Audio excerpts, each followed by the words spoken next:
हर कोई उस deep seek बमबारी के बारे में बात कर रहा है जो अभी शेयर बाजार पर आई है। डीप सीक का उभरना अब अमेरिका पर दबाव डाल रहा है। तकनीकी नाम डीप सीक ने निवेशकों को बड़े पैमाने पर डरा दिया। उच्च उड़ान भरने वाला एनवीडिया अकेले ने 600 बिलियन खो दिए एक ही दिन में। शेयर बाजार के इतिहास में सबसे बड़ा मार्केट कैप नुकसान। तो यह सवाल उठता है, क्या डीप सीक संभावित रूप से अगला शेयर बाजार है ब्लैक स्वान? मैं आपको 3 सरल तेज कदमों में इसका उत्तर बताने जा रहा हूं। पहला कदम, चलिए देखते हैं कि नैस्डैक पूरी तरह से कैसे कुचला गया। और एक उदाहरण के रूप में उच्च उड़ान भरने वाले मैग 7 का पोस्टर चाइल्ड एनवीडिया।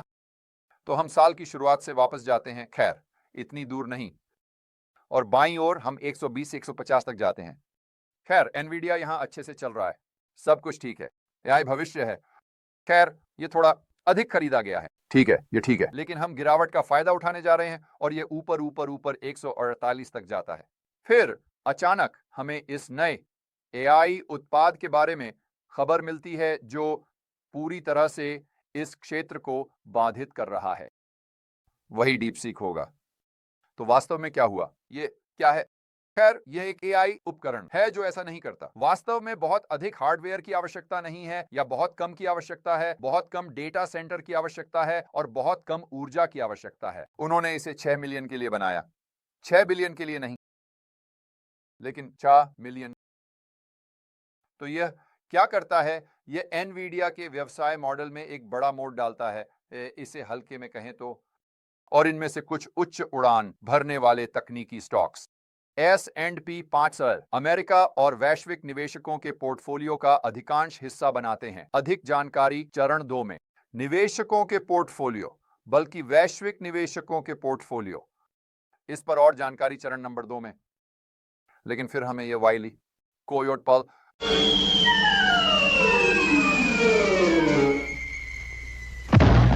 जहां एनवीडिया 148 से सीधे 118 तक चला जाता है। जैसा कि हमने कहा, बाजार पूंजी में $600 बिलियन की हानि, जो स्टॉक मार्केट के इतिहास में सबसे बड़ी बाजार पूंजी हानि है। आपको कुछ संदर्भ देने के लिए, सिर्फ एक दिन में एनवीडिया ने एक्सॉन से अधिक खो दिया। इसने लगभग उतना ही खो दिया जितना कि एक होम डिपो और एक टोयोटा मिलाकर एक दिन में। लेकिन यह सब नहीं है। आइए कुछ अन्य स्टॉक्स के बारे में बात करते हैं जो इस एआई क्षेत्र में संभावित व्यवधान के कारण पूरी तरह से प्रभावित हुए हैं। हमारे पास नास्डैक कुल मिलाकर लगभग 3% नीचे है, ब्रॉडकॉम 70% नीचे, AMD 6% नीचे, माइक्रोसॉफ्ट 2%, पलांटियर 4%, कॉन्स्टेलेशन एनर्जी 21% नीचे, विस्ट्रा एक और ऊर्जा कंपनी 20% नीचे, 8%। एक ऊर्जा कंपनी क्यों? मुझे लगा कि ये एआई में व्यवधान डाल रहा है। सही है, लेकिन सोचिए उन सभी डेटा सेंटरों, हार्डवेयर और ऊर्जा के बारे में जो गई, या हम सोचते थे कि एआई क्रांति में जाने वाली है।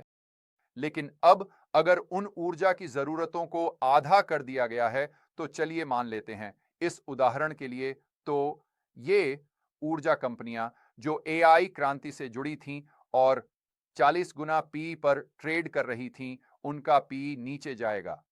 क्यों? क्योंकि अपेक्षित आय गिर जाती है, और अगर अपेक्षित आय गिर जाती है तो आपको कीमत को समायोजित करना होगा। अब कुल मिलाकर एक ही दिन में लगभग $1 ट्रिलियन का मार्केट कैप खो गया। मैं बहुत स्पष्ट होना चाहता हूं, हमें देखना होगा कि यह कैसे आगे बढ़ता है। शायद यह एक डिप खरीदने का अवसर हो सकता है। मुझे नहीं पता, क्योंकि मैं एआई क्षेत्र के बारे में वास्तव में नहीं जानता। लेकिन जो मैं समझता हूं वह है मैक्रो इकोनॉमिक्स, और यह कैसे समग्र अर्थव्यवस्था में खेलता है, और कुछ संभावित समस्याएं जो उत्पन्न हो सकती हैं। यही इस वीडियो का मुख्य विषय है। लेकिन फिर भी कोई निश्चितताएं नहीं है, केवल संभावनाएं हैं। लेकिन अगर हम मान लें कि यह हमें, चलिए कहते हैं, एक और भालू बाजार में ले जाता है। यह कोई शेयर बाजार का क्रैश या ऐसा कुछ नहीं है, लेकिन मान लीजिए कि अगले 6 महीनों में शेयर बाजार 20%, 25% नीचे चला जाता है। यह कुछ ऐसा है जो हमने कई बार देखा है। अतीत में S&P 500 का उपयोग करते हुए इसे एक प्रॉक्सी के रूप में। ठीक है, चलिए सोचते हैं कि इसका समग्र क्रय शक्ति पर क्या प्रभाव पड़ता है, क्योंकि यही मुख्य बात है। मुझे समझाने दें। एक स्वस्थ अर्थव्यवस्था में आपके पास अर्थव्यवस्था है जो शेयर बाजार या संपत्ति का नेतृत्व कर रही है। इसलिए मैं हमेशा एक गर्म हवा के गुब्बारे का दृश्य उपयोग करता हूं। तो अर्थव्यवस्था गुब्बारे की तरह होनी चाहिए और टोकरी, ये जहां भी अर्थव्यवस्था जाती है वहां जाता है। होनी चाहिए संपत्ति की कीमतें, जिसमें शेयर शामिल है और इसमें रियल एस्टेट भी शामिल है। लेकिन यह एक अलग वीडियो का विषय है। लेकिन दुर्भाग्यवश अब संयुक्त राज्य अमेरिका के पास एक स्वस्थ अर्थव्यवस्था का उल्टा है। अब जो गुब्बारा सब कुछ का नेतृत्व करता है वह लगभग संपत्ति की कीमतें हैं और टोकरी असली अर्थव्यवस्था है। तो कदम गुब्बारा सीधे नीचे जाने लगे, क्योंकि डीप सीक इसमें एक छिद्र बना देता है। तो आप उम्मीद करेंगे कि अर्थव्यवस्था भी इसके साथ नीचे जाएगी। इसलिए यह सिर्फ एक एआई की कहानी नहीं है, यह संभावित रूप से एक मैक्रो इकोनॉमिक कहानी हो सकती है। इसलिए यह एक असली ब्लैक स्वान है। चरण नंबर 2। अब चलिए देखते हैं कि बाजार इतनी नाजुक क्यों है, क्यों इसमें इतना प्रणालीगत जोखिम है। यह इसे उस जेंगा पहेली की तरह बना देता है जो हमने फिल्म द बिग शॉर्ट में देखी थी। आप एक टुकड़ा बहुत ज्यादा निकाल लेते हैं और पूरा ढांचा ढह जाता है। मैं एक चार्ट पर जाना चाहता हूं जो मेरे अच्छे दोस्त क्रिस मैकिन्टॉश ने मुझे दिया। मैं उसे वहां एक बड़ा सलाम देना चाहता हूं, और यह उस पागलपन को दर्शाता है जिसका हम पिछले कुछ वर्षों से सामना कर रहे हैं। और वैसे यह लगातार और भी पागल होता जा रहा है, जिसका मतलब है कि यह और भी नाजुक और भी जोखिम भरा होता जा रहा है। जैसे कि आपको पहले से पता नहीं था, इस सरल तथ्य से कि फॉर्टकॉइन का वर्तमान में $2 बिलियन का मार्केट कैप है। बाजार आकार, अगर यह आपको हाइस्टेरिया और उन्माद नहीं दिखाता, बाजारों में अभी मुझे नहीं पता कि और क्या दिखाता है, लेकिन यह चार्ट आपको एक और दृश्य प्रतिनिधित्व देता है।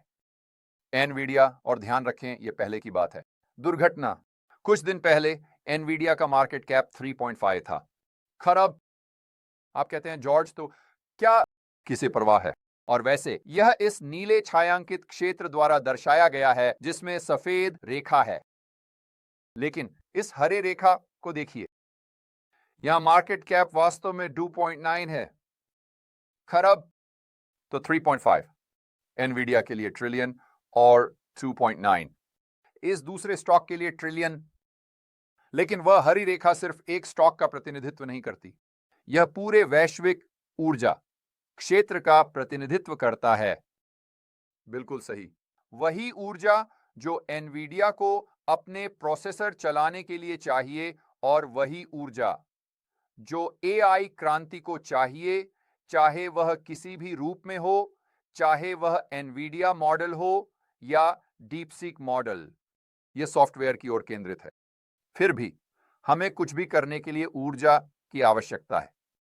और यह तथ्य कि एक एआई स्टॉक का मूल्य 3.5 था जब पूरे ऊर्जा क्षेत्र का मूल्य 2.9 था ट्रिलियन, यह बताता है कि चीजें कितनी चरम पर पहुंच गई हैं। हमें इसे मानव बीइंग्स के रूप में अस्तित्व में रहने के लिए आवश्यक है।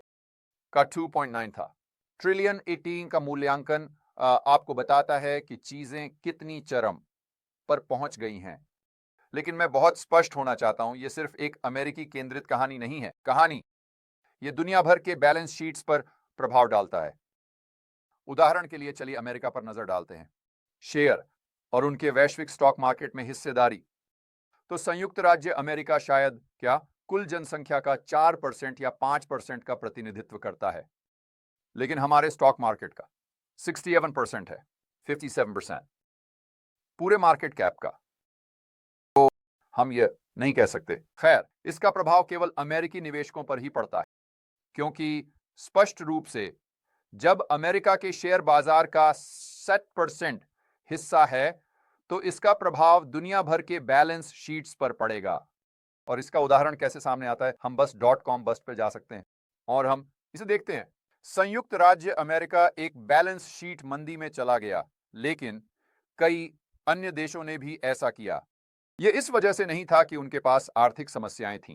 बस इतना है कि अन्य देशों के बैलेंस शीट्स को डॉट कॉम बस्ट से इतना बड़ा झटका लगा कि इससे समग्र मांग पर प्रभाव पड़ा और इसीलिए यह अर्थव्यवस्था को एक संकुचन में डाल दिया। एक संकुचन, तो मेरा कहना है, अगर हमने 2021 में ऐसा होते देखा तो यह निश्चित रूप से संभव है। हालांकि यह निश्चितता नहीं है, लेकिन यह संभावना है कि हम 2025 में ऐसा होते देख सकते हैं। लेकिन यह सिर्फ यह नहीं है कि अमेरिका के शेयर बाजार वैश्विक शेयर बाजार का % प्रतिनिधित्व करते हैं। यह S&P 500 के भीतर का संकेंद्रण है। चलो विजुअल कैपिटलिस्ट्स के पास चलते हैं और हम देख सकते हैं कि 2014 में मैग 7 S&P 500 का 10% था। हम 2024 में तेजी से बढ़ते हैं और हम लगभग 35% पर हैं। तो यह सिर्फ ये नहीं है कि वैश्विक बैलेंस शीट्स एक हद तक अमेरिका पर निर्भर हैं। शेयर, हमें इसे और आगे बढ़ाना होगा। वे वास्तव में केवल S&P 500 पर निर्भर हैं। लेकिन फिर आपको एक और कदम आगे बढ़ाना होगा और यह समझना होगा कि वे केवल S&P 500 के भीतर 7 कंपनियों पर निर्भर हैं। मैग 7, जिसे डीपसीक ने AI क्रांति के बारे में जो खुलासा किया, उसके कारण एक बड़ा झटका लग सकता है। इसका मतलब यह नहीं है कि हमें शेयर बाजार में गिरावट या भालू बाजार होगा। कोई निश्चितताएं नहीं है, केवल संभावनाएं हैं। लेकिन हमें यह समझना होगा कि इस स्तर का संकेंद्रण पूरी तरह से अभूतपूर्व है, इसलिए जोखिम का स्तर भी अभूतपूर्व है। और हमने बस एक पिन देखा हो सकता है जिसे डीपसीक कहा जाता है, जिसने इस संकेंद्रण मैग 7 बबल को फोड़ दिया। बात यह है कि यह ऐसी चीज नहीं है जिसके लिए आपको नींद खोनी, लेकिन ऐसी चीज है जिसे आप अनदेखा नहीं करना चाहते। जब मैंने आखिरी बार देखा तो रेत में सिर छिपाना जैसे कि एक शुतुरमुर्ग एक बहुत ही खराब निवेश रणनीति है। चरण संख्या 3। अब चलो पैसिव निवेश टाइम बम के बारे में बात करते हैं और देखते हैं कि यह इस वीडियो में अब तक चर्चा की गई सभी चीजों में कैसे खेलता है। हम इस आदमी से शुरू करते हैं। अब वह विवेकाधीन निवेशक का प्रतिनिधित्व करता है और हर किसी के पास एक फैंसी है। NFL का नाम इन दिनों, तो उसका नाम बॉब है, लेकिन हम उसे डी बॉब कहने वाले हैं। बिल्कुल सही, ये सुनने में काफी शानदार लगता है। तो डी बॉब, विवेकाधीन बॉब, निवेशक, अच्छे पुराने दिनों में के पास प्रबंधन के तहत संपत्तियां थीं या उन्होंने पूंजी का प्रबंधन किया। ठीक है। और डी बॉब एक बहुत ही स्मार्ट आदमी है। वह मूल्य की तलाश करता है और वह उन चीजों की तलाश करता है जो कम कीमत पर हैं, और यही वजह है कि उसके पास वहां एक फैंसी कैलकुलेटर है। ठीक है, अब उसकी तुलना उसके समकक्ष से करें और वह होगा पैसिव निवेश वाहन। हम उसे एनब्लॉब कहने वाले हैं क्योंकि वह एक बड़ा मोटा आदमी है। वह वास्तव में कोई निर्णय नहीं लेता क्योंकि वह गैर विवेकाधीन है। तो बॉब को वास्तव में सोचना पड़ता है, लेकिन ब्लॉब को केवल पैसे इकट्ठा करने के अलावा कुछ नहीं करना पड़ता और अपनी व्हिस्की की बोतल पीता है। उसे कैलकुलेटर की जरूरत नहीं है, कोई रास्ता नहीं। वास्तव में वह इतना पैसा कमाता है कि वह एक बहुत बहुत फैंसी, बॉब के कैलकुलेटर के लगभग उतना ही फैंसी वहां सोने की चेन, और जाहिर है वह व्हिस्की से बेहोश है, इसलिए उसकी आंखें बस एक्स हैं। आप उन्हें देख भी नहीं सकते, लेकिन उसे वास्तव में कुछ नहीं करना पड़ता क्योंकि जो मान लीजिए उसके पास कुछ पैसे बचाए हुए हैं, तो वह अपना पैसा ब्लॉब को देने वाला है और ब्लॉब को केवल S&P 500 खरीदना है। या इस मामले में चलो मैग 7 को एक उदाहरण के रूप में लेते हैं। उसे सोचने की जरूरत नहीं है। यही तो बात है, डी बॉब के पास जाने वाला पैसा कहां है? खैर, उसे वास्तव में निर्णय लेने पड़ते हैं और भी बहुत कुछ। $1 आता है और मैं XYZ का $1 खरीदता हूं, तो आखिरकार यह क्यों मायने रखता है? ठीक है, चलो मान लेते हैं कि शुरुआत में एनाब्लॉब के पास $100 थे पैसे आवंटित करने के लिए और DBOB के पास $100 थे। ठीक है, ठीक है। और चलो मान लेते हैं कि औसत जो चारों ओर देखता है और कहता है, खैर मुझे नहीं पता, यहां बाहर डीप सीक और सब कुछ के साथ थोड़ा जोखिम है, तो मैं इस फंड से थोड़ा अपना पैसा निकालने जा रहा हूं और मैं ट्रेजरी खरीदने जा रहा हूं, या शायद मैं सोना या कुछ बिटकॉइन खरीदूंगा, कुछ ऐसा। तो ब्लॉब को मैग 7 बेचना होगा, उसके पास कोई विकल्प नहीं है। तो कीमत का क्या होता है? ये नीचे चला जाता है। जैसे ही कीमत यहां बढ़ी, जब वह बिना किसी चयन के $1 खरीद रहा था और आप मैग 7 का $1 खरीदते हैं, अब सौभाग्य से डी बॉब के पास $100 हैं और वह देखेगा कि इन शेयरों की कीमतें गिर रही हैं और एक निश्चित बिंदु पर वह कदम रखेगा और वह क्या करेगा? खरीदने जा रहा है। तो यह वास्तव में कीमत को एक उचित बाजार मूल्य पर स्थिर करता है, जो कि समझदारी और मूलभूत बातों पर आधारित है, न कि केवल प्रचार और उन्माद पर। लेकिन आप देखिए, डी बॉब ये कर सकता था क्योंकि उसके पास $100 थे। समस्या यह है कि अब सारा पूंजी यहां चली गई है, निष्क्रिय निवेश वाहन। तो यहां $100 होने के बजाय और यहां $100 होने के बजाय अब हमारे पास यहां 199 हैं और 1। तो अगर ब्लॉब को ही बेचना पड़े तो क्या होगा भी? चलो मान लेते हैं कि मैजी 7 का 100, क्योंकि औसत जो अपना पैसा निकालकर ट्रेजरी, सोना या बिटकॉइन खरीदना चाहता है, एकदम से कोई खरीदार नहीं है क्योंकि प्रबंधित की जा रही पूंजी पर्याप्त नहीं है। निवेशक, इसका मतलब है कि इन मैज 7 शेयरों की कीमत एक उदाहरण के रूप में लगातार गिरती जाएगी जब तक वे उस बिंदु पर नहीं पहुंच गए जहां औसत जो वास्तव में अपने ट्रेजरी, सोने या बिटकॉइन को बेचने के लिए प्रेरित हुआ ताकि वह इन शेयरों को खरीद सके। यह बस कुचला गया था। तो यह क्यों महत्वपूर्ण है अर्थव्यवस्था के लिए? तो चलिए हम उस बाजार संरचना पर वापस चलते हैं जिसके बारे में हम कदम नंबर 2 में बात कर रहे थे। तो यहां जेंगा पहेली है जिससे हर कोई परिचित है, और ऊपर हमारे पास वैश्विक अर्थव्यवस्था है। और याद रखें, वैश्विक अर्थव्यवस्था में कई बैलेंस शीट्स का अमेरिकी शेयरों के प्रति जोखिम है। शेयर, और जाहिर है हमारे पास अमेरिका है। अर्थव्यवस्था, यदि आपको ऐसा नहीं लगता कि अमेरिका ऐसा करेगा तो अर्थव्यवस्था पर S&P 500 या शेयर बाजार का असर पड़ेगा। बस जरा अपने आप से पूछिए कि अगर अगले महीने शेयर बाजार 50% गिर जाए तो क्या होगा? क्या आपको लगता है कि हम मंदी में जाएंगे? बिल्कुल, खासकर जब आप इसे उन गुब्बारों के नजरिए से देखते हैं जिनके बारे में हम कदम नंबर 1 में बात कर रहे थे। लेकिन फिर जेंगा पहेली का अगला स्तर S&P 500 होगा, लेकिन वह एक कदम आगे। जो हमने कदम नंबर 2 में बात की थी वह है MAG 7। तो यहां आपके पास इस आदमी का चेहरा है जिस पर एक चालाक सी मुस्कान है।